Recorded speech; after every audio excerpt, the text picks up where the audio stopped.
You're listening to IBNX. IBNXradio.com. Topics.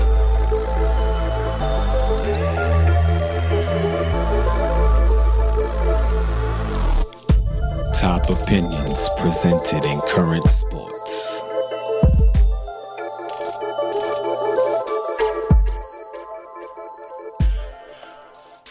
And we're back for another episode of Topics, Top Opinions presented in current sports. I'm your boy, Tone Taylor. And I'm Chris Harris. What's going on, y'all? How y'all doing today? I'm hoping everybody's having a good week so far. How's your week? So far, it's all right. I'm a little tired, but we're going to get to this. Tired is a lifestyle. I keep trying to tell you that. It is, but I still got to get used to it. Before we get started, What's up? shout-outs to us. To us. Well, not you, but us. Not me, but us. Yeah, there's another us, my team. Qualified for Peace Jam this weekend. Let's Give it up round of for me. applause for them. I mean, I was stressed. My 15U team, first tournament Nike session, qualified for the Nike Championships July 11th through the 15th. It's amazing. North Augusta. It's the biggest AAU. It's the biggest AAU tournament in the country. Comes Yeah. on ESPN. You know how that goes. And we qualified. We kind of ran through it. Went 6-0 like Villanova. Victory margin was 14.7 points in game Wow. against some of the top Nike programs in the country, man. So beat Shaq's son in the championship, the youngest one. How do you play? Okay, so Yeah, moving on. Shout out to my team. Not gonna take anything Shout away out. from everybody, Definitely, but them definitely, kids, they definitely. balled this weekend. First time on a plane. Them dudes, they didn't really know what to expect. Them dudes came out in them hoop. So shout out to those guys. That's the reason why I actually do this coaching stuff. Those kids right there. So shout out to us, not Tone, but us. But let's get right into it. let's get to it. You know, first and foremost, we bring you that raw, real, and respectable sports talk. So, first up, after falling behind 3-1 in the series and a lot of attention on Russell You Westbrook. couldn't wait for this. Listen. You couldn't wait for this. Listen. I know you couldn't wait for this. No. Yes, I know. Don't say that. Don't say couldn't that. wait for this. That's not what I Continue the don't question. put that on me. Don't Continue put the that question. on me. You couldn't wait for this, but continue the question. If they do not win this series, is Westbrook's reputation damaged? Absolutely. Mm. Absolutely. Listen here, man. Listen here, man. Okay, talk to him. Listen here. When you lost in the finals that year, what was that? 2011? Mm-hmm. They lost in the finals? Yes. That was almost 6 years ago. Mm-hmm. What was that? Their fourth year in the league? That was Russell's, what, fourth year in the league or something like that? Well, no, because Fifth? KD, what, came in 08? 07? 07. 07. So then Russ came in. So that was what, 08. Russell's third year in the league? Mm-hmm. Was that James' second year in the league? Then Or were they part of they the came the same Oh, they drive. came in the same time. drive. All right. So my point was you were young. Mm-hmm. You know, people were like, you were young. Mm-hmm. This is like your 10th year in the league. Mm-hmm. So now you're a veteran. You're a former MVP. Sooner or later, this stuff has to, like, people can't keep sticking up for you. People can't keep sticking up for you. As hard as you play, he does things that make himself look very, very bad. Very, very bad. The whole Ricky Rubio thing, for you to internalize that and let people get you so upset over Ricky Rubio, who we can't even hold in the same breath as you, now you're allowing us to keep those two names in the same conversation because of your lack of immaturity. I get it. You want to take you want to take the one-on-one thing and shut them down and do all that other stuff. But he had a triple-double. Okay, they played well. You should have said, yo, he played well. Our focus, he's not really our main focus right now because he's not. But instead, he took you out of everything you wanted to do. Because now instead of you playing the team defense and maybe you switching off on Donovan Mitchell and I have that same intensity, you now are guarding Ricky Rubio, who doesn't care about you. He's like, perfect. If you want to guard me, guard me. The whole thing with Ricky Rubio is the whole thing you didn't really have to guard him offensively. He didn't require that much attention. So now that you're requiring this one-on-one attention, you picked up 4 fouls in the first half. On Ricky Rubio. Ricky Rubio. On Ricky Rubio. Not on Stephen Curry. Not on James Harden. Not on Chris Paul. On Ricky Rubio. And no disrespect to Ricky Rubio. Ricky Rubio he's never been an all-star. Never been in the playoffs. This is his first year in the playoffs. Case closed.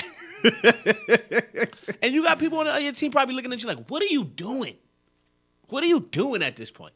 So I think at this point, like, we can't keep changing teams. Like, we can't keep moving everybody else around for you and you not take no this is Paul George's first year. Paul George's getting 30. Yeah, 30 again.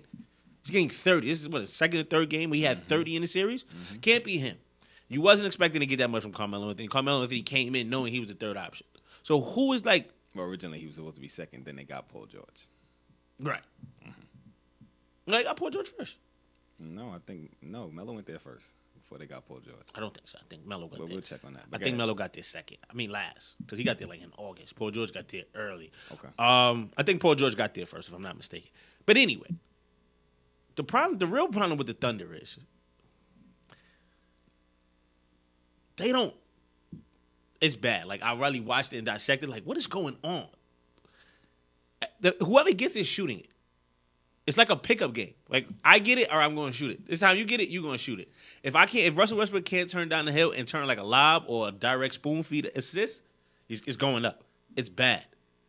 It's bad to watch. It's really hard. It's bad to watch.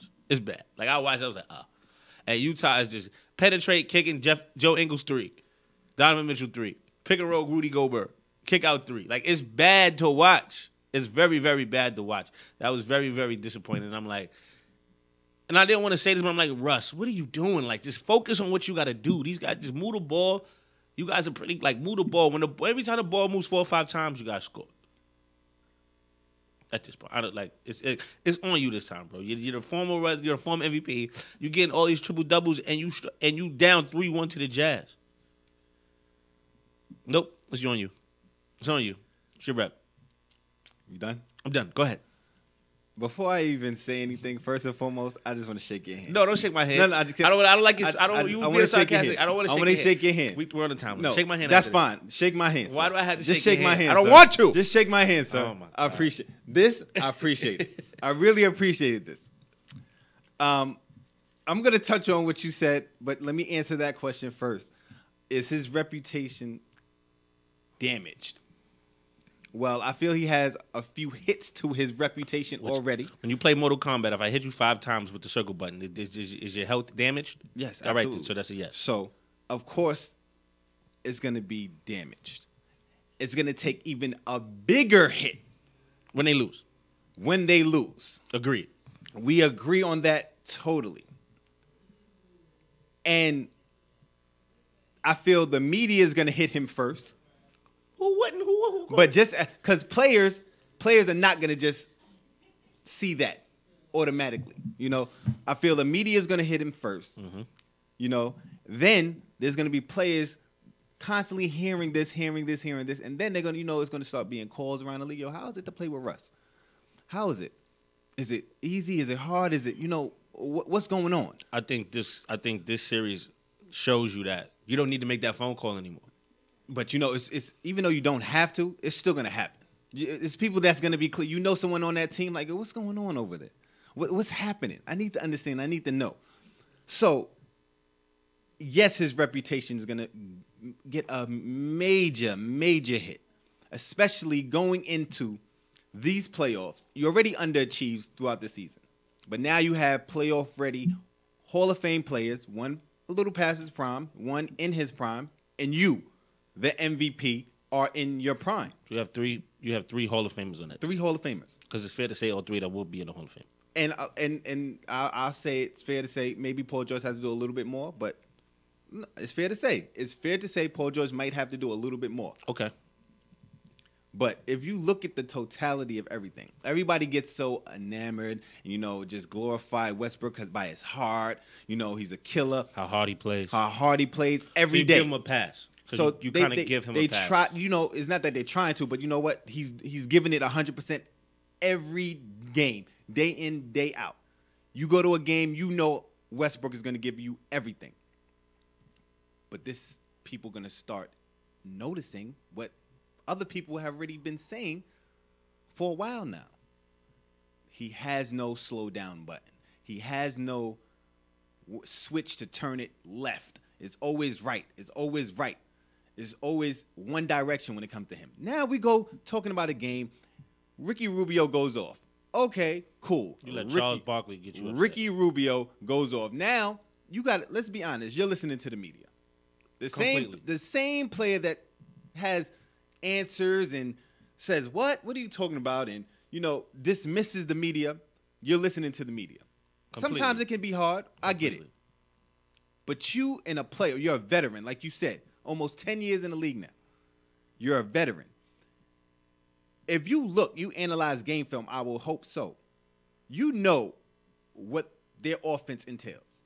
You know who's the killer on their team. You as a killer, your game plan, okay, we understand you're a point guard. Ricky Rubio had a great game. He had 2 games with plus 20. Okay, we get it. But is he consistently going to do that? No. What about the player on the other team that's averaging almost 27, shooting 50% from the field? That's not Ricky Rubio. That's Donovan Mitchell. So then everybody's going to say, a lot of people hit me with, oh, but they have Paul George. They have Corey Brewer.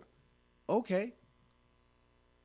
So if you see that this man is still going off, throw bodies at him. When Paul George goes out, I got him. Everybody know you have that killer mentality. You have that fighting spirit. You don't want to call your man out, but you're down 2-1. This is the playoffs. You're fighting. Each game matters. You need to go into that huddle. I have him. This is my team. This is your team, Russell Westbrook. This is your team. You go into that huddle, and you sit there, and you look at everybody in their face like, I got him now. You pick him up 94 feet. Not picking up Ricky Rubio 94 feet. Picking up 4 fouls. For what? It looked bad. It looked bad. It took, like you said, it changed the whole aspect of the game. Because now it turned into a one-on-one match. One-on-one thing. And Ricky Rubio's not coming down court trying to go at you. At all. Wasn't worried about you. Not at all. Was not worried about you. I don't think he took a shot to the third quarter. Now you can't play aggressive now. So now players are driving to the basket now. Paul George is sinking in now. Ingles, who missed his first 2 shots, now he's making his next 4. Because he got to help you so you don't get foul out in the first half.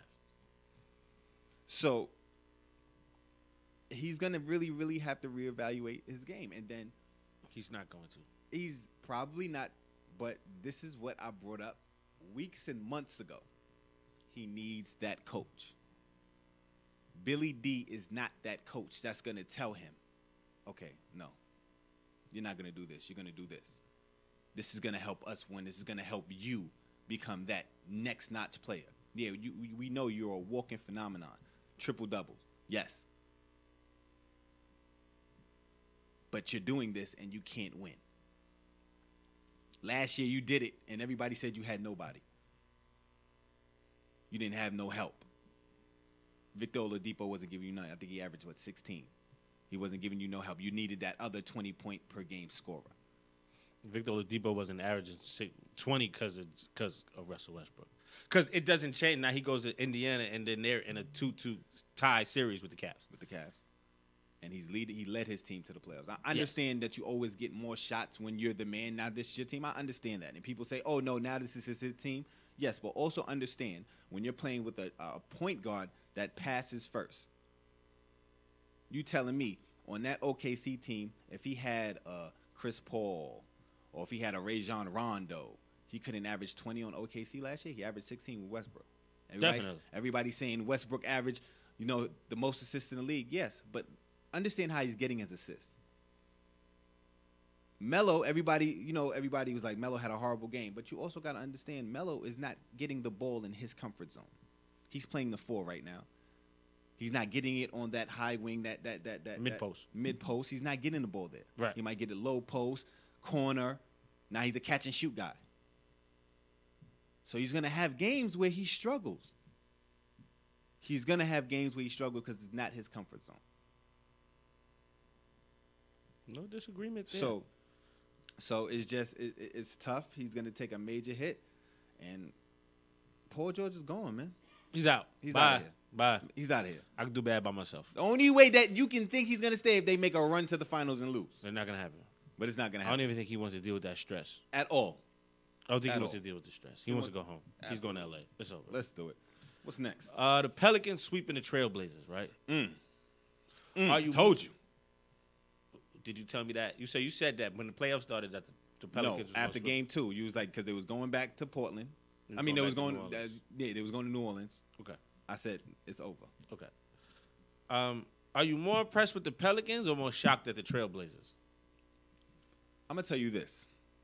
I'm surprised, satisfied, and disappointed. Matter of fact, I'm happy, surprised, satisfied, and disappointed. It's a lot of emotions. It is. I didn't ask you all that. But I'm telling you that. So first and foremost, you're going to listen, right? I don't want to listen. Just tell me, like, that's fine. that was a lot. You don't want to listen, but you are. That doesn't make any I sense. have to. Where am I going to go? So then you're going to listen, right? Exactly. Okay, cool. So I'm happy to see playoff Rondo back. Since when? When were you a Rondo fan? What you mean? Wait, first, just because I don't sit there and say, oh, Rondo doesn't mean I don't like Rondo. I like Rondo. You like a lot of people that I never knew Whoa, this. first and foremost, do I have to shout them out? When the last time you been in the playoffs for me to talk about him? I've always said Rondo is a good point guard. I always said that. I never heard you say that. I've always even said Rondo is a good point for guard. life, since I've known you. Rondo got kicked off. He got sent home from Dallas. He wasn't relevant, so nobody was talking about him. Now that he's relevant. But I've never said he was a bad point guard. Okay. I'm glad to see playoff Rondo back. I'm happy. 11.3, 13 assists, and 7 rebounds in that series. That's numbers. Numbers. Playoff Rondo. Numbers. I'm surprised by Drew Holiday. 27.8 points per game, 6 assists, 4 rebounds. And he had 41 in game 4. Surprised. Okay. I like that.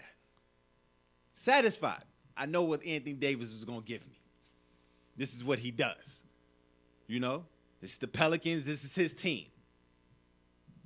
I knew that he was going to give me 33 and 11. That's what he's been doing for the whole second half of the season. He's been MVP. And like they say, this is Asia's Pelicans, right?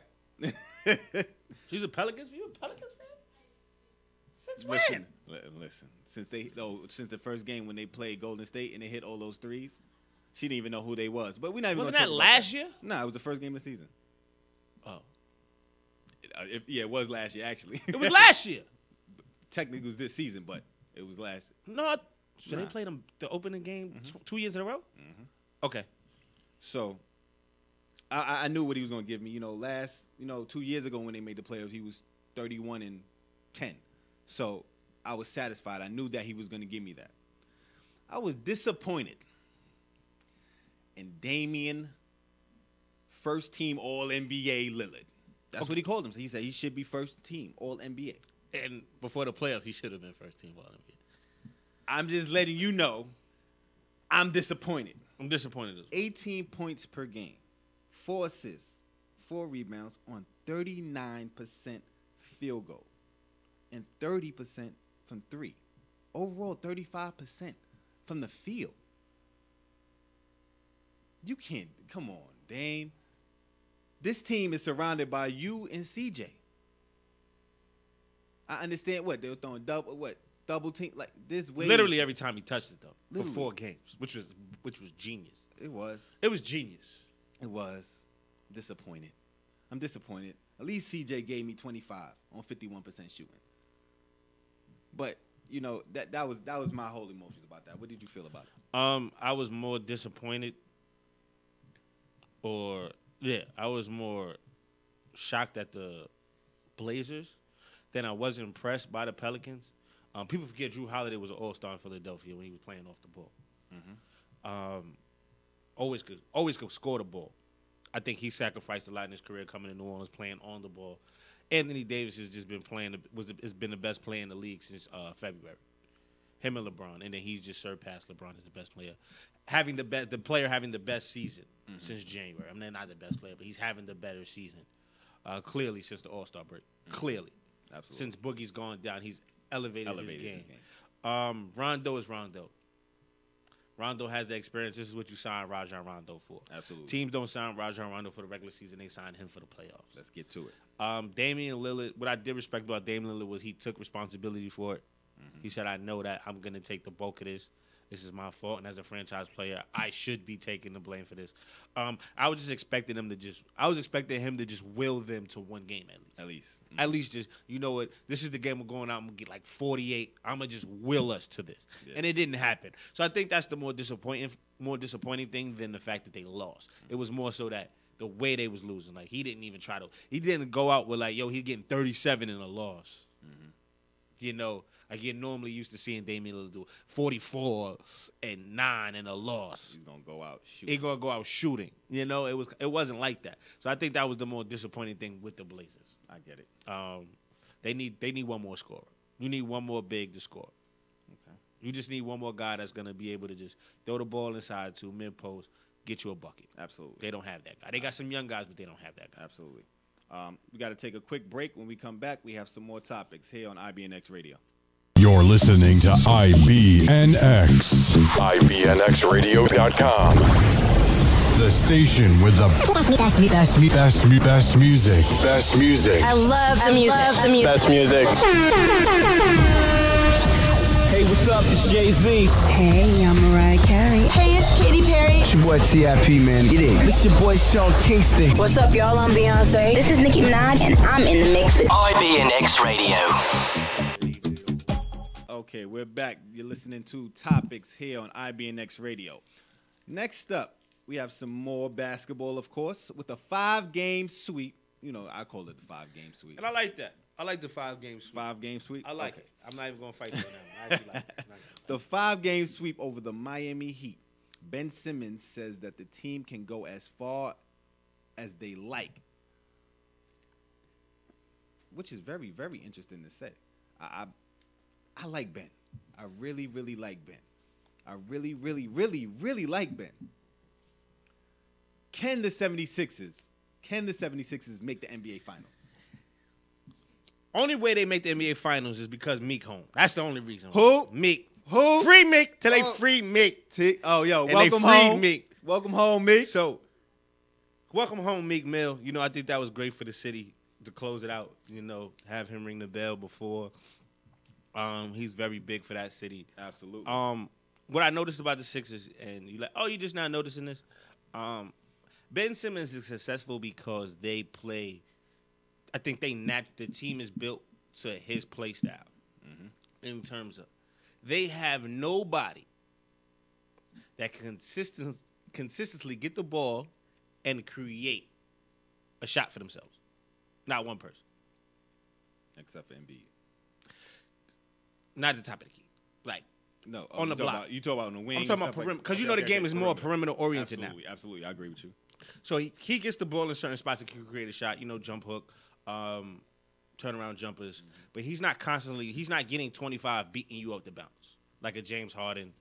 Okay. You know, like a Westbrook, guys like that who have to, in order for them to score, they have to create off the bounce. Donovan agree. Mitchell. You know, they have nobody like that. So what you do is you put somebody who's very good, who's big and can facilitate, and you put them around a bunch of guys who have to share the ball. So with Philly, what Philly's doing and they're successful is because it's the opposite of OKC, where OKC gets it and whoever gets to shoot it. They're giving up good shots to give up better shots to get the best shot. Very seldomly do you see 76ers come down and just say, that was a bad shot. Absolutely. They're second in the league in assists behind Golden State. See what I'm saying? So it's not. Entirely. It's like it's what that's a. When you watch OKC play, it's like that's a bad shot. It's another bad shot. Well, another what are bad y'all shot. doing with the Sixers? It's like that's a good pass. Oh, another good pass. Shot. Good pass. You get a lot of those when you watch the Philadelphia 76ers. So that's the key to their success. If they can keep it up. I don't think they'll get to the finals this year because I think they're gonna run into a team that they just like Toronto, who matches up with them. Who can physically defend those guys. Boston is going to be tough because Boston is hooping, and they got that man on that sideline who is a genius. And Pure genius. so I think one of those two teams. And then you still got LeBron James. Until LeBron James is eliminated, you got to continue to talk about him until he's eliminated. All right, okay. You got to just respect him that much where you never know what can happen, especially with respect that. playoff Of course. LeBron. Okay. But for him to say we can go as far as we want, as far as they can, I'm not upset at that statement. I'm not upset at that statement because they're winning and they're winning in good fashion. They're not winning in dominating fashion, but you can tell that they're never out of the game where they're in a game where they're just like they're not in control of this game. Even when they're losing, you can still feel like the Sixers are still in control of this game.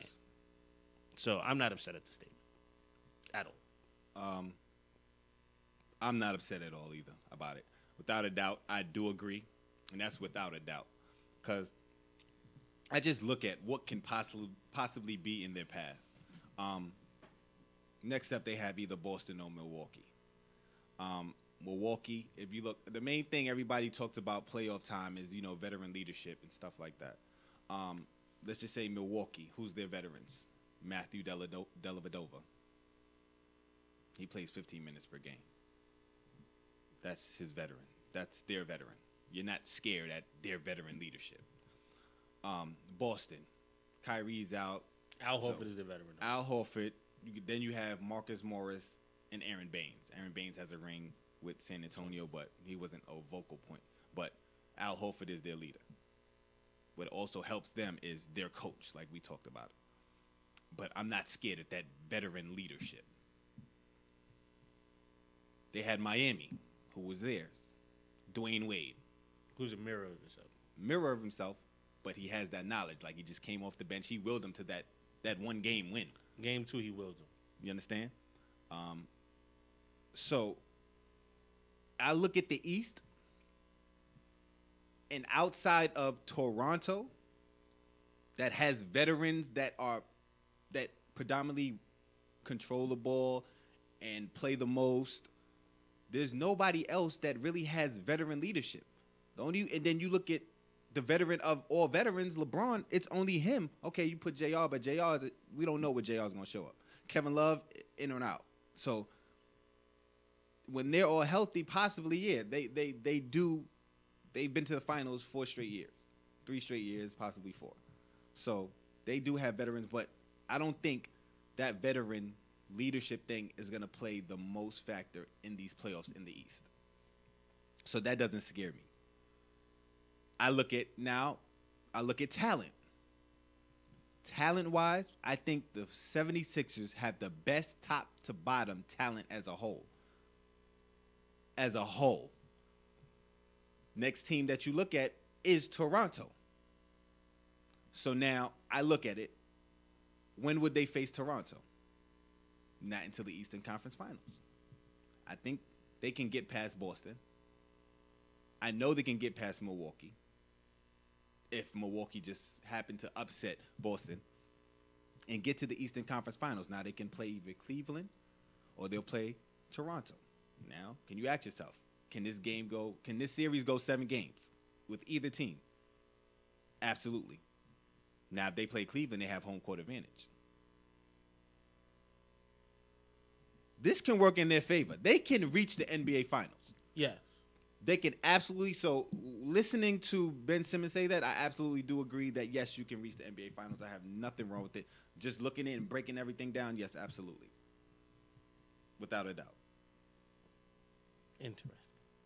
Interesting. Moving on. Okay. LeBron and the Cavs. Even in series with the Pacers. Talk about somebody willing them in. He's willing in his 15th year. He's willing the Cavaliers to a tied series. He had 40 and 37 in the 2 wins. Mm-hmm. He's willing them right now. He's willing them right now. Controversial call down the stretch on Lance. Do you agree with the call? First off, let me shout out my man Lance Stevenson. Shout out my man. New York in the building. That's my boy. That was a horrible call. Horrible call. First and foremost, Jeff Green put the ball over his head like he's 7 foot. You're not 7 foot. When you put the ball over your head, defensively, you're taught to take it. Like, pressure the man because and the he only don't reason, want it. He's scared. the only time you tell a player to put the ball over his head is when he's a big man and he's 6'10" or higher, and he grabs the ball and you have guards so they won't swipe. Now, if you got players, you always taught to chin it. Yeah. But you're supposed to chin the ball. He puts the ball over his head, right in Lance Stevenson's face. He grabs the ball, and the only reason they fall to the ground is because Jeff Green momentum dropped him to the floor. That's not a foul. Ref on the sideline called a jump ball. Baseline ref called a foul, overruled this call and called a foul. But he was being blocked, so he really could not see. So, that call is horrible. Horrible, horrible, horrible. I do not agree with it. He just put the ball in a vulnerable situation. Lance grabbed it and did what he was supposed to do. So, I don't agree with it. Agreed. Okay. Agreed. I think a lot of it was also who grabbed the ball during the situation. I think that had a lot to do with it.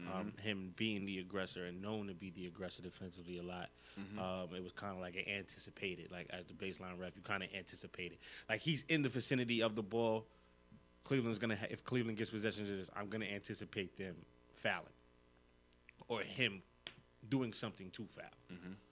So when he didn't do it, it kind of was like, I already blew the whistle and I anticipated it. So I felt like it was more anticipation than anything. Okay. But J.R. Smith after the game called Lance a clown.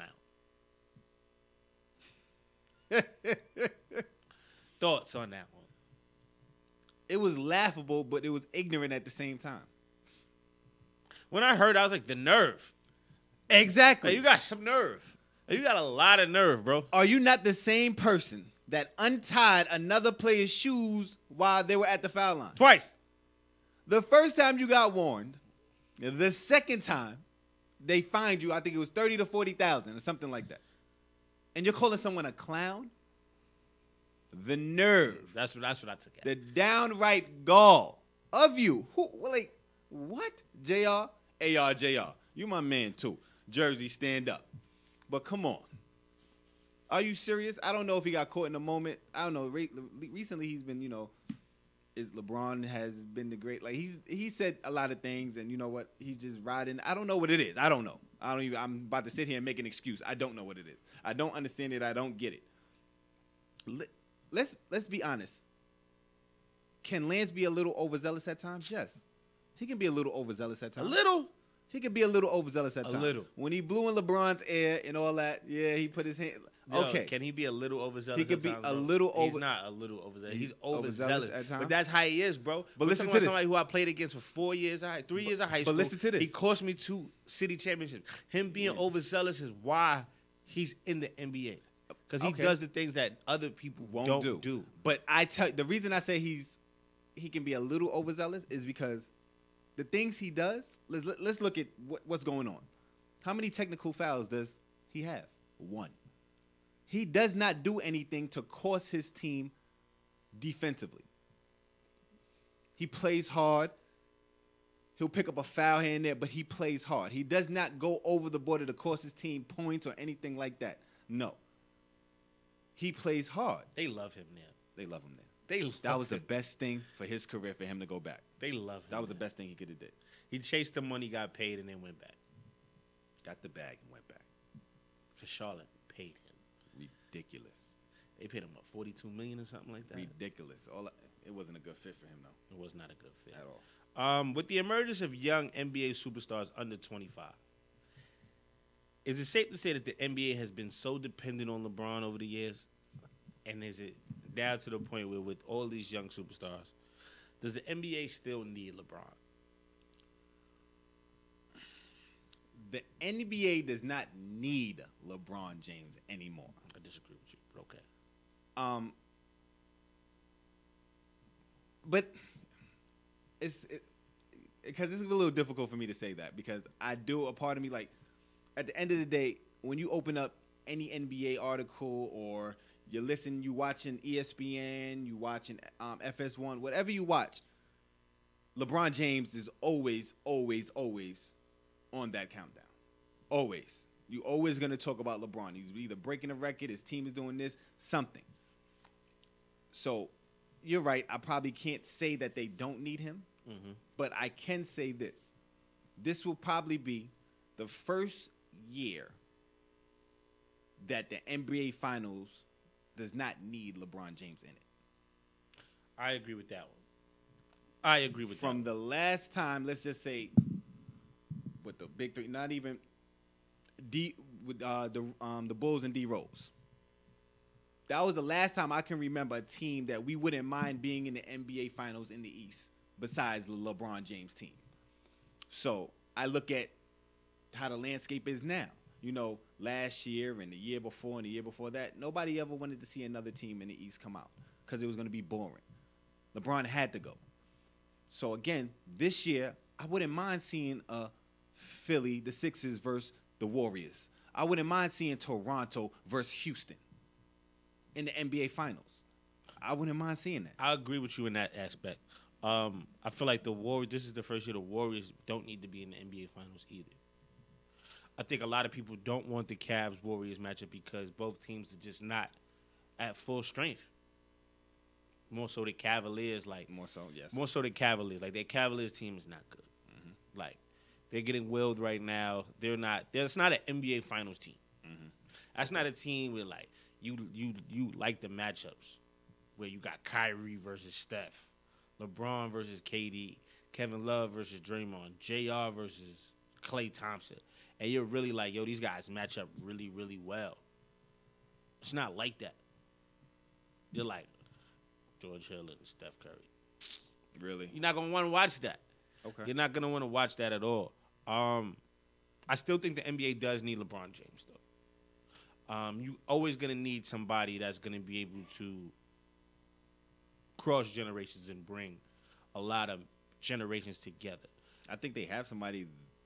You have Steph Curry that does that. Not like LeBron. Steph Curry does that. People look at LeBron like, okay, it's hard. I cannot be a LeBron. But you have young kids looking.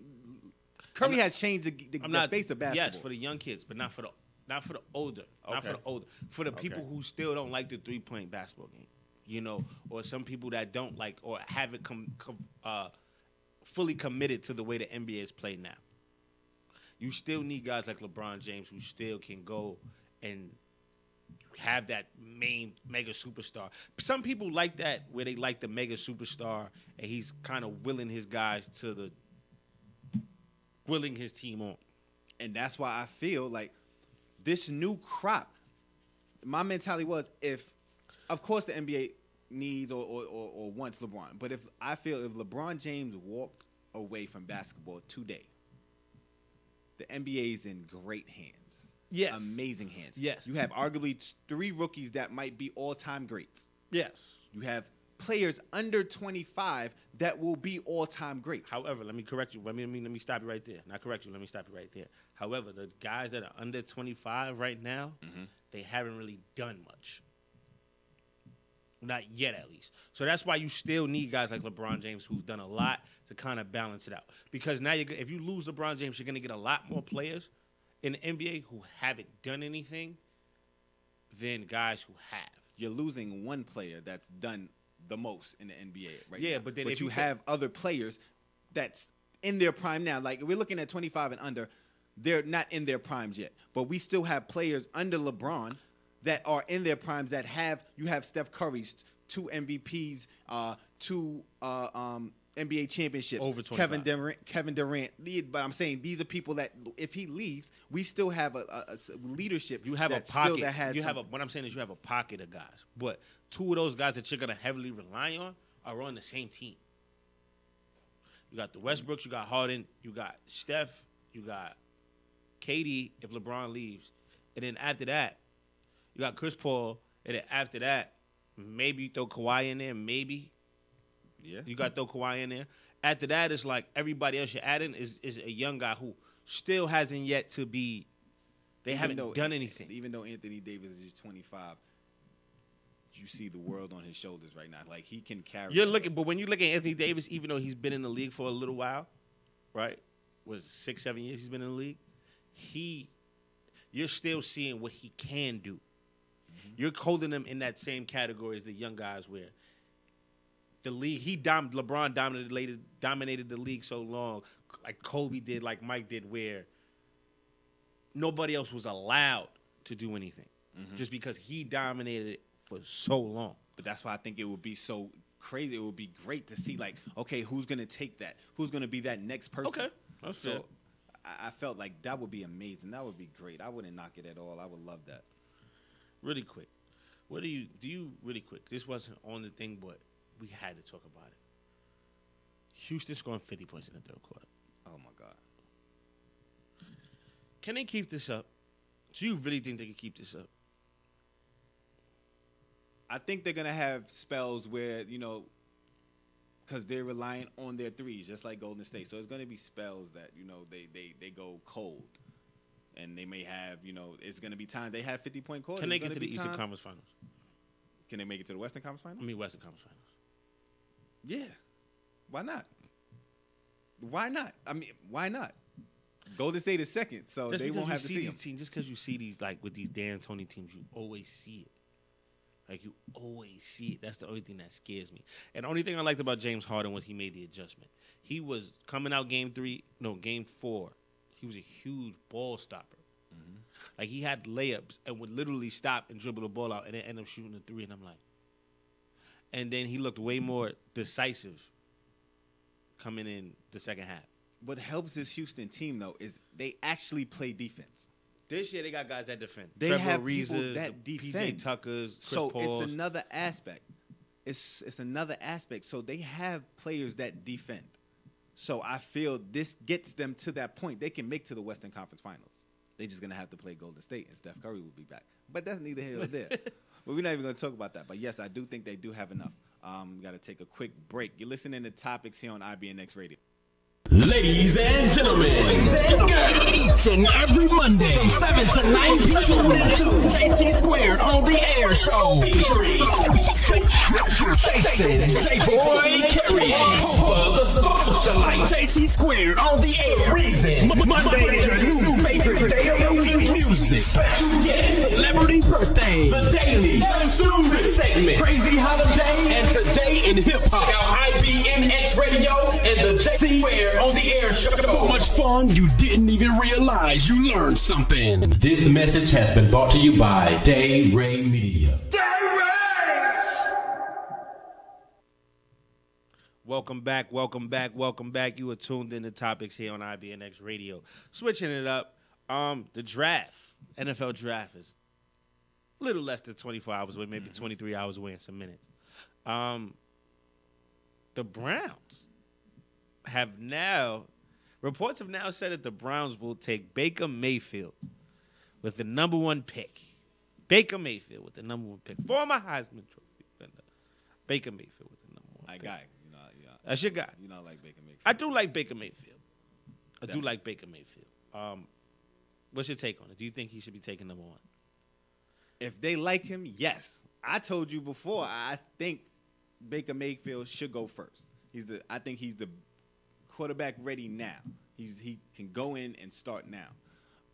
But if they want to draft him to sit him behind Tyrod Taylor for a year or whatever the situation is, I don't think they should pick him up. I don't think that should be his path. I don't.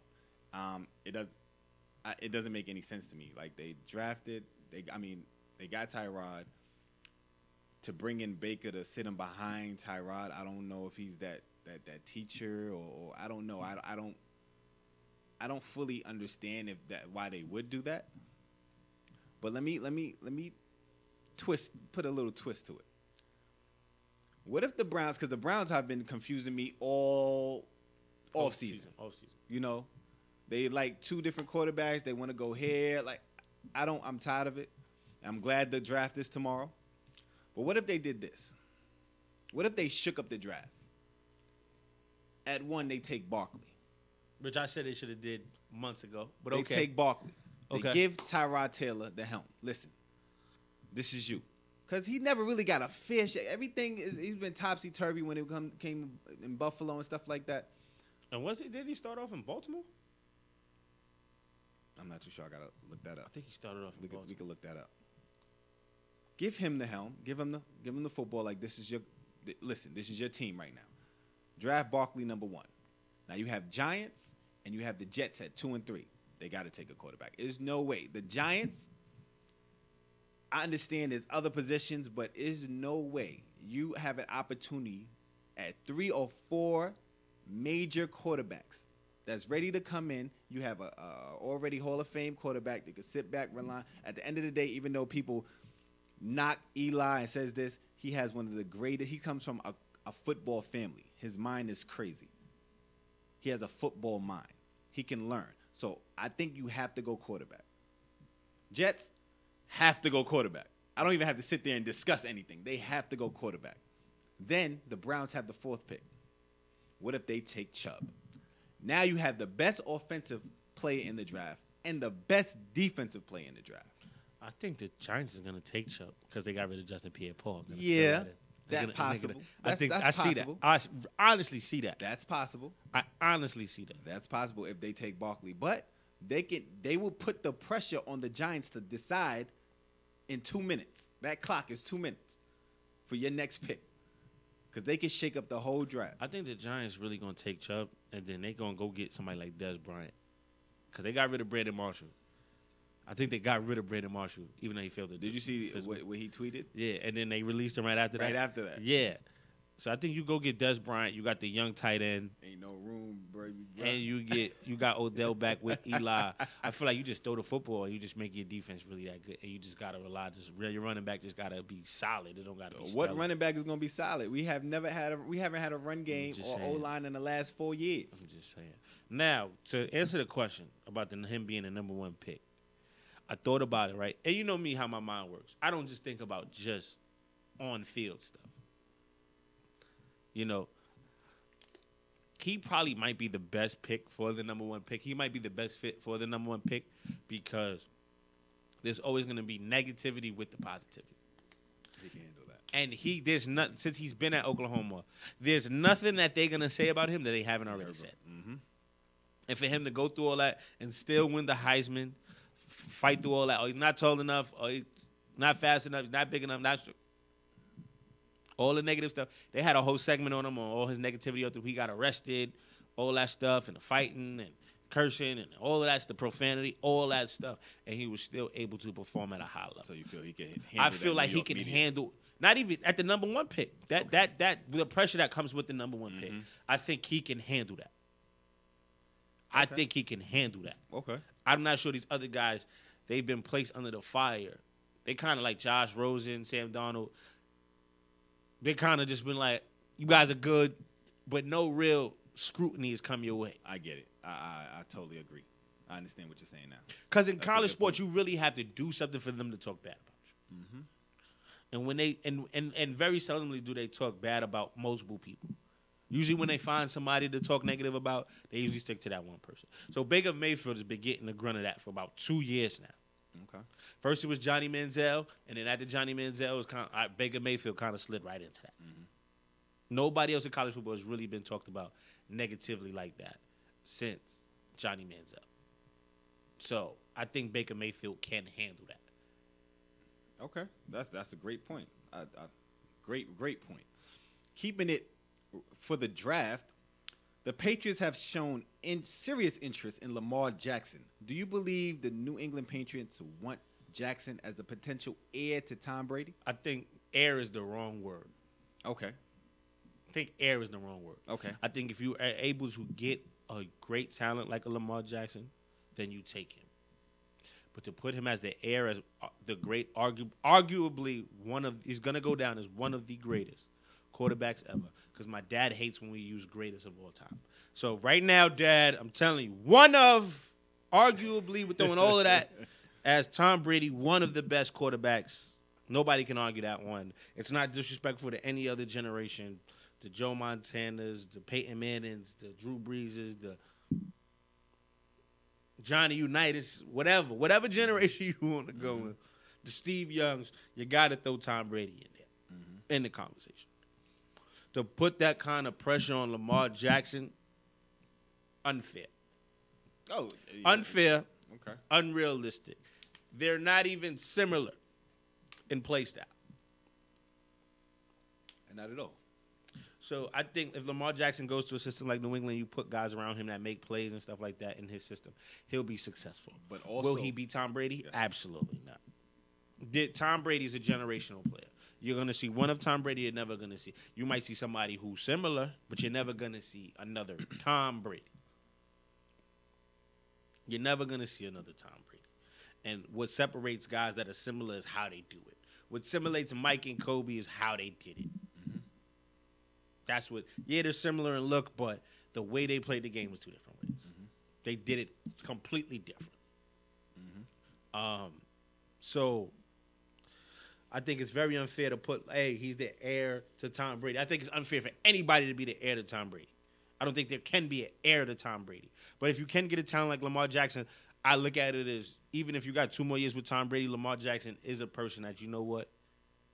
I think when his number's called, he will be able to make those plays. And it'll bring a different dynamic to New England because you have a player that this is somebody who normally doesn't go to a team like New England. Okay.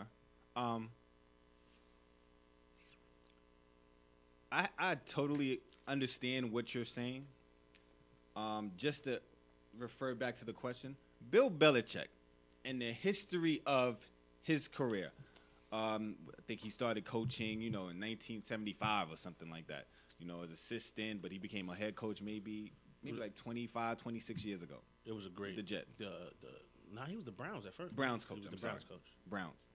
He's never, ever drafted a quarterback in the first round. Ever. That's never been his motto. He's never, ever drafted a quarterback in the first round. So, can things happen? Yes. But I just don't think that's going to be the thought process. And you don't see him slipping to the second round? Now, they have the 23rd. No, I don't see him slipping to the second round. I don't. They have the 23rd pick. Now, I would say this. If he falls to 23, it's going to be very difficult not to take Lamar Jackson at 23.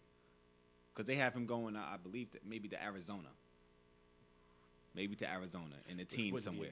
Which would not be bad at all. At all. But if he falls to 23, it's going to be very difficult for you not to take Lamar Jackson at 23. Now, with the whole heir apparent, yes, you're not going to find another Tom Brady. But Tom Brady wasn't Tom Brady. Tom Brady was drafted in the last round of the NFL draft. We didn't know what Tom Brady had to be groomed into this. Who did it? Bill Belichick. He had to be groomed. Because he wasn't this guy coming out of Michigan. Because if he was, he would have been in the top 4 or 5 spots. So, again, he got groomed into this. I don't think Belichick will be around long enough to groom him, though. Now, that's my next point. Now, you have to look at, who's going to be your next heir to that coaching position, which is Josh McDaniels, right? Josh McDaniels drafted Johnny Manziel. Josh McDaniels did that. He may want Lamar Jackson at 23. You know what? We know you next up. Let's see. Who would you want to choose? They might give him that, who do you want to pick at number 23 if he falls? He might just say, I want Lamar Jackson. So, if he falls to it, I think they have to go after him. They have to. It's tough not to. We know you have other needs, but you've done so great in free agency and trading players and signing players. This has been your MO for 10, 15 plus years. So I know you can go out and get those talent. Gronk said he's coming back, so you're going to get Gronk. Brady said he's coming back, so you're going to have them for another year. So right now, you know for a fact you're going to have them for another year. I think that would be a great position for him. Great if he falls there. I can't knock it. So, we have picks of the week. Picks of the week, basically. So, this is, we have the NBA playoffs right now. And we have 4 games on the bill today. So, basically, we're gonna go through the games, pick what we think will win. Who we think will win. So, first up, we have Wizards Raptors. Game 5. Raptors. Series tied 2-2. Back in Toronto, going with Toronto. Going with Toronto. They're going to shake it off. Drop 2. They dropped 2. Because I didn't expect them to lose both in Washington. And that 4th game, they got punched in their mouth. Yeah. So I think they're going to wake up. That was the wake up they need. And they like, hey, they need this. They need to get back on track. So I think this is the win that's going to get them back on track. Who you got? I also have the Raptors winning Game 5. I like what John Wall and Bradley Beal put the team on their back. They went home and protected home court. Everybody understands. Everybody panics when the team goes down 0-2 and, they're going back home. Understand, for you to win in the series, you have to win on the road at least once. They protected home court. So, okay, now we're going back. So, no, but I do have the Raptors winning Game 5. They're going to go back. This probably go Game 7. This probably will go Game 7. This probably will go 7. This probably will go 7. So I do have the Raptors. Pacers, Cavs. Man, I want to say the Cavs, but a part of me, my gut is telling me to pick the Pacers. But I think this series will go 7-2. So I do have the Cavs winning Game 5, and they go up. But I have the Cavs winning Game 5 as you well. have it too. I think the only way to win this year, I think whoever wins this series is the team who wins. I think the next, somebody's gonna have to win 2 in a row. Mm-hmm. Absolutely, somebody's gonna have to win 2 in a row. Mm-hmm. Unless the Pacers that means the Pacers will win 2. If it goes 7, the Pacers have won 2 games in Cleveland. Mm-hmm. They won 2 games in Cleveland, then they deserve to win the series. It's just you earn that right to win. Well, no, they won't have to win 2 games in Cleveland. 1 game is in Cleveland. Who has? If it goes 7, yeah. Who has the top seed? It's 4 or 5, right? Yeah. So Pacers got the 5th seed. Yeah. So they're going back to Cleveland right now. And then they Game go to 5. If they lose today and they go back to Indiana, they win. They got to go. They will be 3-3. Then they got to go. And if they win Game 7, that means they won 2. They won Game 1 and Game 7 in Cleveland. Absolutely. That's okay. I understand. That's my point. Jazz Thunder. They're up. Utah's up 3-1. I think the Thunder get this one. Before they lose. Okay. I want to say the Thunder get this one. Okay. I have the Jazz winning this. That's fair, but I feel like the Thunder's going to have that wounded animal mentality tonight. Mm-hmm. All of them. Not just Russ. Just all of them. Mm-hmm. I get it. I totally get it. T-Wolves Rockets. Without a question, right? Without a question. So basically we agreed with the Wizards. Well, we agreed with the Raptors. We agreed with the Cavs. Although I do want to say the Pacers. I wouldn't be shocked if the Pacers win, but I think LeBron is just going to be like, all right, come on. We're going to will his team. Yeah, I think we split on the Jazz Thunder, and we have Houston together. Yes. We also have some announcements. We have new shows joining the IBNX family. Beginning April 30th, tune in for your new morning fix. IBNX's new morning show, Morning Coffee Swig. Broadcasting weekdays from 7 a.m. to 10 a.m. with hosts Steph Tiller and Jason Carey. Make sure to follow them on social media at Morning Coffee Swig. And for your R&B Quiet Storm lovers, IBNX late nights are where you are going to want to be for our new show, Nightcap, with Mr. Phil Good. I might have to watch that. Mr. Feel Good. That's a cool name. Mr. Feel Good. I might have to watch that. You know, I'm an old soul, so I might have to. Absolutely. I'm tuning in. I'm tuning in on that one. I'm gonna tune in for both of them, but definitely the nightcap. I think that's cool. That's cool. You definitely get that. That's cool. Airing Sundays through Thursdays from midnight to 2 a.m. starting April 29th. Right. To find out more about the many great shows we have here at the network or opportunities available to host your very own show. So listen, we want the IBNX family to grow, each and every day. You just have to visit us on IBNXradio.com and follow at IBNX Radio everywhere. And this weekend, IBNX is doing it again. This weekend. Mm-hmm. We are bringing back our successful event, The Rundown. And not for many people that know what The Rundown is, I'll definitely go through with it. This time we're doing it a little different. We're doing it on location. Yes. So this event is sponsored by Tendaji Entertainment, Harold's Chicken. Harold's Chicken is bomb, by the way.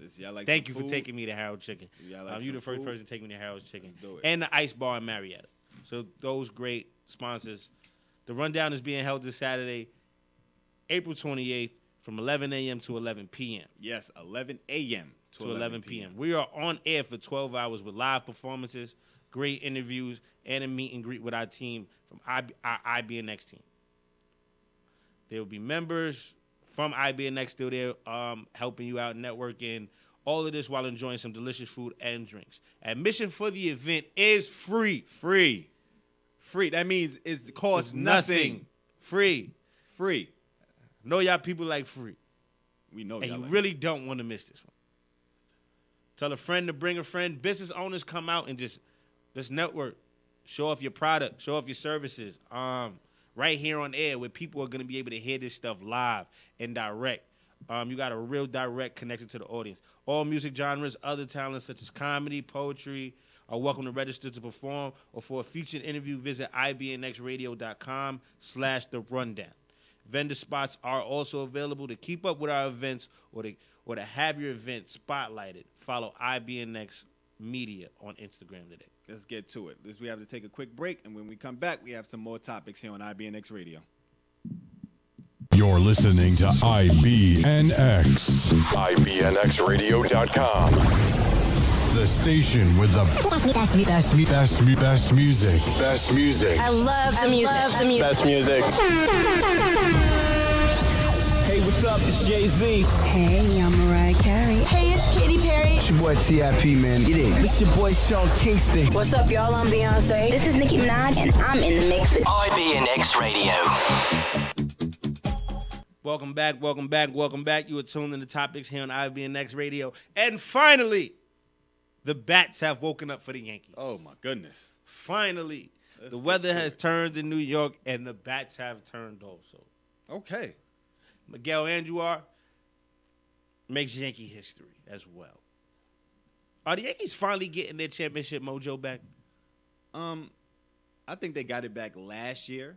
They felt the taste of what they can do and what they can be, and then with the addition of Stanton, they really felt in their hearts like, okay, that could be our next step. They started off slow this year, so they started off slow. Slow ain't the word. They started off slow, and falling by, and what made it worse was Boston started off red hot. They started off, I think, 10-1 or something like that. Right. So, I don't think they ever lost it, but they had to find themselves again. They have young players. It's a long season. But I do want to give a shout out to Miguel. 2 RBI single in his first career plate appearance. In the first 7 games, he hit for an extra base, right? Yes. I think that was the Yankee record, right? And also a Yankee record. He was the first Yankee to collect 3 hits and at least 3 RBIs in his major league debut for the Yankees. He's in some elite company with like Joe DiMaggio. That's big. That's huge. For the history of the Yankees and the greats that came through, for you to be the first to do something in 2018, and we're talking about over 100 years of Yankee history. That's amazing. That's amazing. With the championship mojo thing, I think so. Like you said, they brought it back last year, but I think they finally got the collection of superstars that the Yankees have always had. Everybody wanted to come here. You've always had a collection of Bernie Williams, Paul O'Neill, Derek Jeter, Tino Martinez, Rivera's, Andy Pettit's, Roger Clemens, and it's always David Wells. David Cone. There's always been a collective. We have team players that come through the farm. Jorge Posada. Even going back to guys like who weren't superstars but were very good during that time when they wore the pinstripe. Chuck Knobloch. Look at that. Scott Brocious. Even the manager, Aaron Boone, had the walk-off. Amazing. Joe Girardi. Don't forget Joe Girardi. Can't forget Joe Girardi behind the plate. Yeah, man. I think Aaron Judge, Didi Gregorius, Gary Sanchez, Aaron Hicks, not even John Carlin, now Miguel. That's like your young nucleus. Yes. That's like your young nucleus that you could keep together for years. And now you just paying them. Yeah, and now what you did was you just basically did what you did with A-Rod with John Carlos Stanton. They have a history of that, bringing in sluggers, going back to the I can't forget his name right now, but it will come to me. But this is what they sluggers. Gary Sheffield, always. Gary Sheffield, absolutely. David Justice. So and everybody got to clean their face. Definitely. Everybody got to shave all that stuff off. Only one that really didn't work out the way they wanted it to was Johnny Dane. That was the only one that didn't really work out the way they wanted it to. That was cool. He was a good lead off for a year and 2 years. Yeah, but that was like. But I think that's the young nucleus, and you just hope that with John Carlos Stanton, he can produce as much as A-Rod produced in terms of get you a World Series at minimum. And he has to win at least one. He can take heed to A-Rod because A-Rod started off rocky in New York. Rocky. Rocky. Well, he won his Rocky, first year. Rocky. No, they didn't. He won what was A-Rod's first year? 2009 with the Yankees? No, he did not win his first year. He did not win his first year. No. What year did A-Rod come to the Yankees? Might be. He had like about 10 joints with the Yankees. He did not win this first year. They won in 09. Right? 09 was the last time the Yankees won. Yeah. So he won in 09. He probably got there in 08.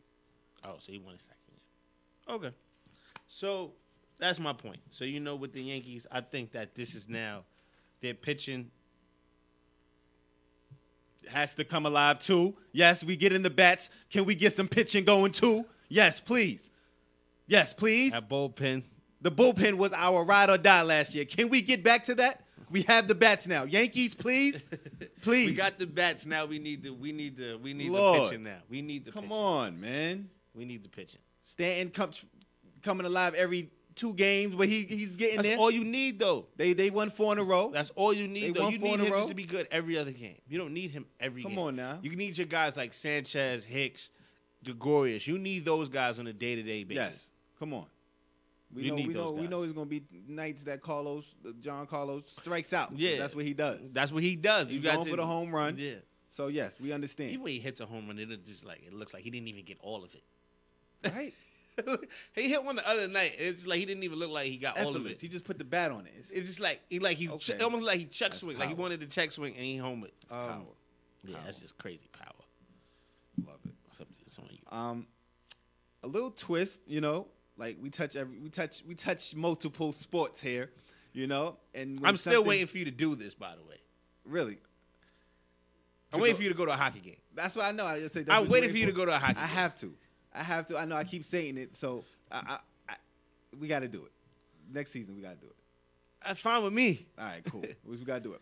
But let's talk some hockey. NHL. The Las Vegas Black Knights are in the Stanley Cup race. And people that don't understand this, the reason this is big is this is their first year of existence. Existence. Is this bad for hockey, for a team to be this good in their first year of existence? I don't think so. Okay. I don't think so. I mean, the whole point of expansion is to add more teams to make things more competitive, right? Absolutely. So if you want an expansion, then why not? Las Vegas is now turned into a sports city with hockey, football. The Raiders are going to Las Vegas. Yes, indeed. WNBA team. Now all you really need is an NBA team, and you have the weather for a baseball team, and you can get it really going in Nevada. Yes, indeed. You can really, really get it going in Nevada. So I think Nevada is going to be on the rise, especially in the next 10 years, 5 to 10 years. The next thing you're going to see is a baseball team. I think the last thing that you're going to see is an NBA franchise in Las Vegas. But if you do put a NBA franchise in Las Vegas, I think the last one will be baseball. I think baseball before basketball. I think the other way around. However, if you do go to Vegas, NBA, right, and you do explore that option, it will be good for you because that's going to drive revenue through the roof for you because that team is not going to fly because people are going to spend money to go to Vegas to go to those games. Absolutely.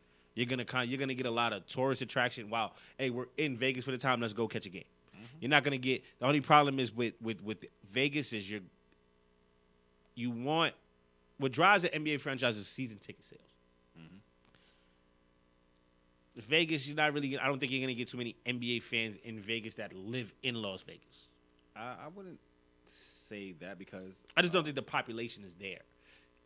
And I think there's Yes and no. other stuff like Oklahoma City. There's nothing else to do. You gotta go to a basketball game. But no, I think certain nights, yes, that. But that nightlife is all night long, so they could go to a basketball and forget basketball game is 8:00 and still get out by 11 and still have a night of their life. The night just started. The night just started. So I still think they could do it even at 7:00. The reason I feel like baseball will probably be the last is because baseball is a summer sport. It's played outdoors. The only thing that I think they would have to build a dome. It would be like Minnesota or something like that. It's played in the summertime. Right, it'd be too hot. So it would be way too hot. Oh, my God. Football, at least you have the end of the winter. They don't really have winter there, but it's cold. It's cooler, I've never been to Vegas. I don't know. Oh, yeah. However, I went to Vegas. I was sweating in the airport. That's crazy. I want to go to Vegas. I'll go to Vegas. You go to a hockey game. Deal. However, though, but like I said, going back to the Black Knights, man, I don't think that is. I think this is the weird year for hockey. Like, if you also notice, the Capitals have finally beaten the Penguins. Alexander Ovechkin has finally figured out how to beat Sidney Crosby and the Penguins. Because that was like the unsolved mystery for a long time. How they was gonna do it? How was they gonna do it? And they they were finally did down. it. And they were down. They were down 3-1. It was down 3-1. Yep. So, if I'm not mistaken, did the Penguins win last year? Yes, they did. Yeah. I think they won 2 out of the last 3, if I'm not mistaken. So, this is just a year for hockey. This is just a weird year for hockey. For all our non-avid hockey fans. This is the year for hockey. In terms of the Alexander Ovechkin, Sidney Crosby thing, that was kind of like any kind of rivalry that you want, individual rivalry you want to put on. It was just going on for years. It's been on for years, and for a long time, Sidney Crosby used to get the best of Alexander Ovechkin, not individually, but just from a team standpoint. And he finally got over the hump. He finally got over the hump. So I think this has just been a weird year. So you could see the Capitals and the Black Knights in the Stanley Cup, which might actually be very entertaining to watch. Absolutely, and like I said, as I do think it's very good for hockey. This is a team that it was a 400-1 chance odds that they will make the Stanley Cup Finals. Now it's 4-1. They're tied for the best odds to make the Stanley Cup Finals. Then they had the 4th best overall record, winning 51 games. Amazing. Winning 51 games in your first year of existence, having the 4th overall best record in hockey. Then you face the LA Kings in the first round and sweep them. The historic LA Kings. It's like sweeping the Lakers. It's like sweeping the Lakers. It's like sweeping the Lakers. It's like sweeping the Lakers in hockey. It's like sweeping the Lakers. So, yes, they were overachievers all year long, and, everyone counted them out like, okay, yeah, they'll fall off sooner or later, and they just kept to it. Now, to us, as, it will bring more fans, like we were talking about before, they're moving, they're in Las Vegas. Las Vegas is becoming a sports city now. You have football coming there. You have the WNBA that's coming there. Is growing market. Now you look at avid sports watchers like the underdog, hearing about the underdog. Oh, who's this team? You're going to start seeing more and more people being interested in finding out, okay, who's this team? This team is this good. Now they're in a new city. They're like, you know what? Let's go support this team. So you're going to get fans. You're going to get revenue. It's going to be huge. Now, who's going to hurt? It's going to hurt the bookies. The bookies don't like this. At all. And I think that for a long time, I think the bookies were able to keep professional sports teams out of Las Vegas because it would hurt them. But I think now you just can't fight the inevitable at all. Like, it makes sense to have teams in this city. Absolutely. But what makes it worse though is that a team that he was going under the radar. Nobody really talked about it. You have bookies, people coming in just placing minor bets or this, that, and the third. It was going against them all year long. So they were winning because this team was winning, and nobody thought that they would win. Now the tables are turned. Now this team is winning, and everybody's jumping on the bandwagon. Now you're not making no money no more. So now because everybody's coming in betting on the team that you was winning all year long with. So now the bookies don't like this. This is not good for them. It's not good for their pockets. It's not good at all. Not good at all. So you don't think this is bad for hockey? No, not for overall. No, not at all. Not at all. I like it for hockey. Perfect. It makes it look. It made us talk about it. It brought hockey to the table. It brought hockey to the topics. I'm not sure what that meant just now, but listen. All right, cool. Listen, I'm not sure what it meant, but listen, it made sense when I said it in my head. Topics. It brought it. I'm just saying. Okay, I didn't know topics had 3 different. It does. Now it does. Are you gonna move on? Like 2 and 2 almost. Are you gonna move on? Like 2, like are you gonna, 2, like you gonna move on? And then 2 like you gonna from move on? me and you, and then like first and foremost, we're done. Like also that was done. 2, and then okay, like the cool. number 2. That's what you meant. Like 2, like from me to you 2, and then like 2, like also. And then 2, like the number 2, that's what you meant by like Meek home. topics. Okay. Speaking, going back to Philly, Meek home. Allen Iverson gave his list the other day of the top 5 current players. His list of top 5 current best players in the NBA. LeBron James, Kevin Durant, Russell Westbrook, James Harden, and Joel Embiid. Agree or disagree? A part of me felt like he even said it. He's like he got put on the spot, so he had to like say a couple names real quick. Come on, yeah. Come on, yeah. I think you should have been at least been able to answer 5. You know. No, I don't agree with his list. Okay, cool. No, I don't agree with this list. It hurt my heart to disagree with Allen Iverson. Hurt my heart. One of those, you know, he said it was because he was being biased. So that was the Joel Embiid. Clearly. That was definitely being biased. Clearly. Clearly. So no, I didn't really totally agree with it. So what's your top 5? Did you agree with it? No. You didn't agree with it at all? At all. No. Bye. Totally? Totally. Like, did you agree with like 1 or 2 or Like 3. 3 of them you didn't agree with? No, 3 I agreed with. 2 I didn't 3 agree you with. agreed with. So you agree with LeBron, Kevin, and James Harden? You know what I agreed with. So don't So you agree. you know who I agreed with. You know who I agree with. Okay, so basically, I guess we had basically the same thought process. Anthony Davis takes Joel Embiid's spot. Okay, Anthony Davis is a top 5 player in the NBA. Come on. Come on. Come on, It's your Sean. list. Come on. I'm just asking you. So who else you added? I'm taking out Russ Westbrook. But who else you added? Light skin There Jesus. you go. There you go. Light skin Jesus. Yeah. That's what I'm taking. That's what I'm taking. Okay. You gotta put Steph in You there. gotta put Steph. And if you don't want to put Steph, you gotta put Kyrie. You gotta put Uncle Drew. One of those two. I'm sorry. You put Uncle Drew over Westbrook? Yeah. Yeah. Ring a ding ding. Ring me. All that triple double stuff is cool, bro. But yo, you gotta win one time for the one time, baby. You gotta win one time for the one time. Yo. Both these guys ahead of you, bro. They got a ring. They all stars just like you. Steph Curry has changed the way the game of basketball is played right now. So I'll be honest. I had to take Westbrook and I had to take Embiid out. So I do agree with you that I don't know if we're throwing in any order. I'm just going. I do have Durant, you know, LeBron. I have Steph.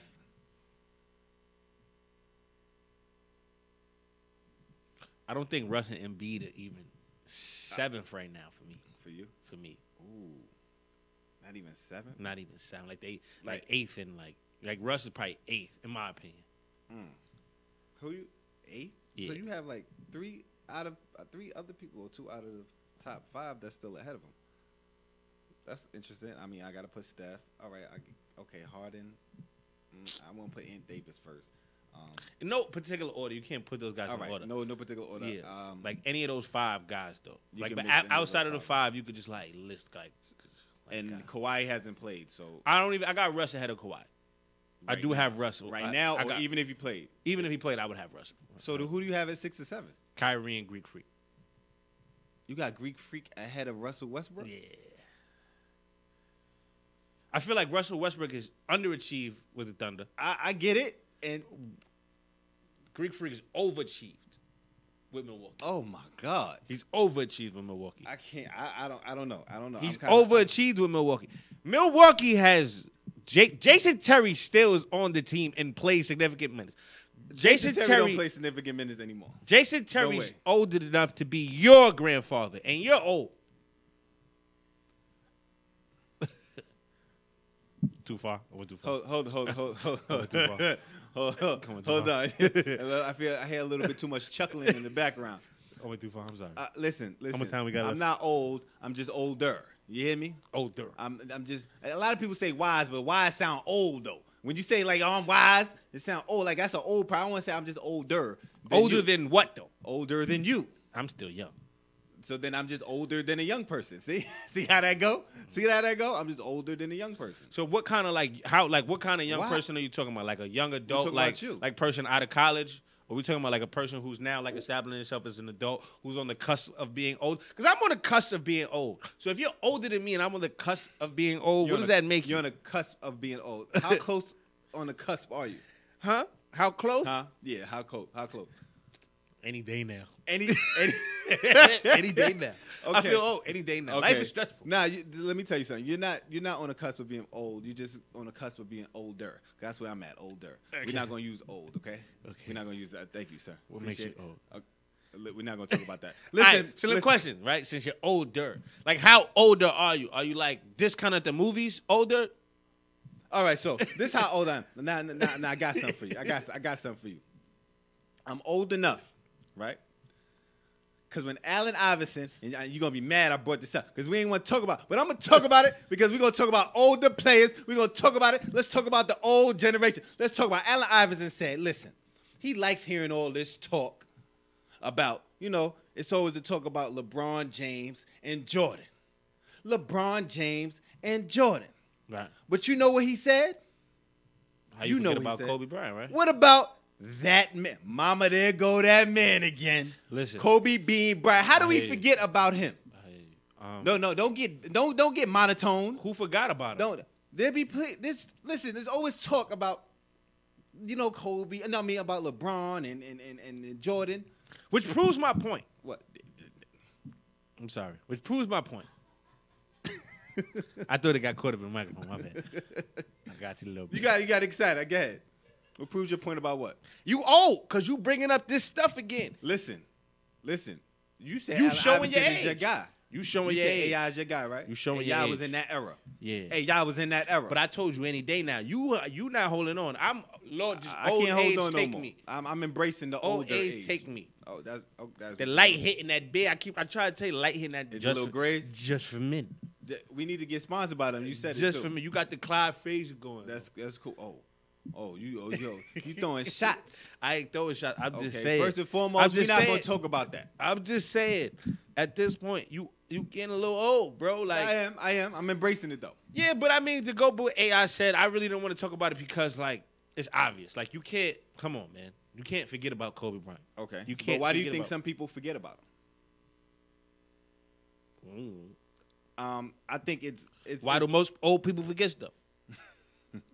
but it's not the older generation that forgets. Okay. You understand? But I feel like if you look at it now, it all depends on what you. We all know that LeBron is playing now. He's current, whatever the situation is. I think it's kind of like out of sight, out of mind. I think it's out of sight, out of But mind. I also think it comes to the fact of what do you look at?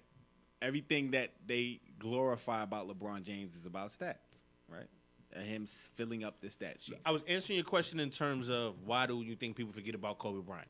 And I think it's because of the out of sight, out of mind kind of thing. LeBron James is still playing basketball. Okay. Michael Jordan is probably one of the is Michael Jordan. So you're always gonna have somebody you're comparing him to. So you're gonna compare him to somebody who's still playing. Just like when LeBron James kind of he's done, KD will then go ahead and get those comparisons. Yeah, but who are they going to compare him to? Either LeBron or Kobe. But that's what or- I'm saying. No, they usually go straight to Jordan. But how do we say Jordan and not try to, also implement Kobe? I think because of the similarities. I think they're very, very, very, very similar. They're very, very similar. Before Michael Jordan, you never seen a Michael Jordan. Is that fair to say? Oh, okay. Before Kobe, LeBron James, JR, did you see a LeBron James Dr. before J. LeBron James? You said what? Have you ever seen a LeBron James before LeBron James? Really? No. My point is it's actually. LeBron. Have you ever seen a Kareem before Kareem? Maybe, Will. Maybe. Maybe, but not as offensively. You see what I'm saying? Have you ever seen a Magic before Magic? No way. No way. You see what I'm saying? So with those kind of guys, they kind of fit in that category where in terms of Kobe, where as great and as phenomenal, as dominant, as Hall of Fame, as almost flawless as Kobe was, his career was, unfortunately, you kind of saw it before where he wasn't the first of his kind. He wasn't the first of his kind where he was going to jump. He was this athletic guy who got back in the gym and worked on his jumper, and by the time of his career, he was a shooter. like Mike. It's very, very, very identical. All the way from numbers to the way they play to the spots on the court where they scored, the championships, the way it's very, very, very identical. So basically, when you're doing the comparison, you have to do it as the first mold of whatever that type of player was. And that's my take on it.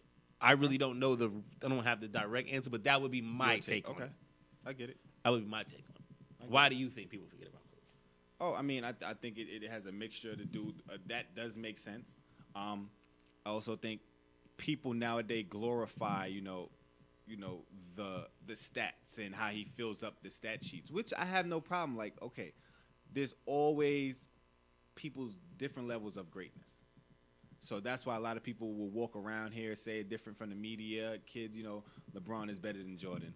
He filled up the stat sheet. I mean, at 6'8", 260, you should be able to do everything you need to do on the basketball court. You're faster than a guard. You jump higher than a wing. You're stronger than some post players. You're Carmelo body size that can do things that guards do. You're Carmelo, Magic Johnson, and all in one. You understand? And an athlete, all of them. And an athlete. So you should be able to. He's asked to do more. Michael Jordan, yeah, he can do all of those things, but, yeah, he did have Scottie. Understand that. But let's not forget, Michael Jordan locked up. He won Defensive Player of the Year.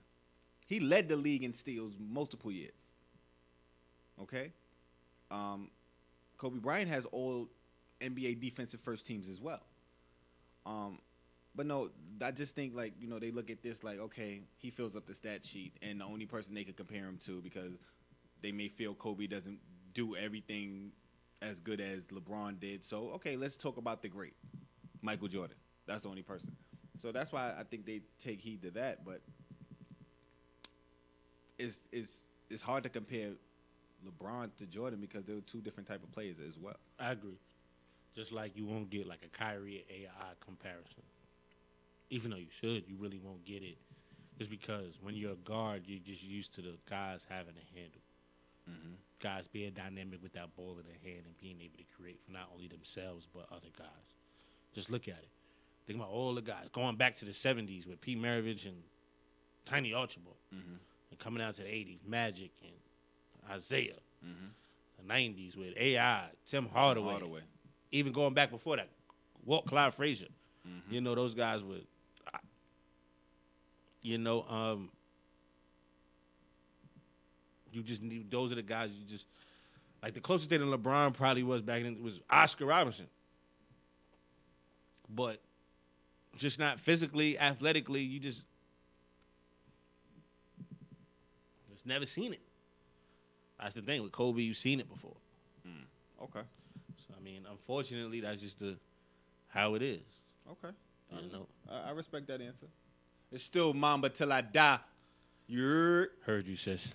No, but we're about to wrap it up, and I appreciate everybody that watches week in and week out. I want to give a special shout out to our engineer Trey and his wife Trey. They're both nicknamed Trey. Hilarious, but congratulations! Congratulations on the wedding. They got married. They got married. I don't know how y'all do it. I ain't beautiful wedding on Saturday. Yeah, they on their honeymoon. I ain't They're not here.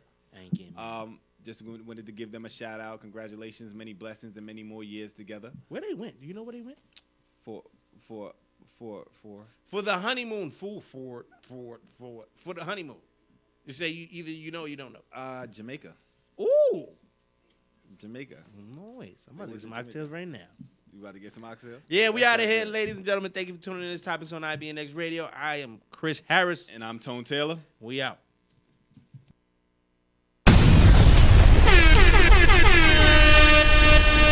IBNX Radio.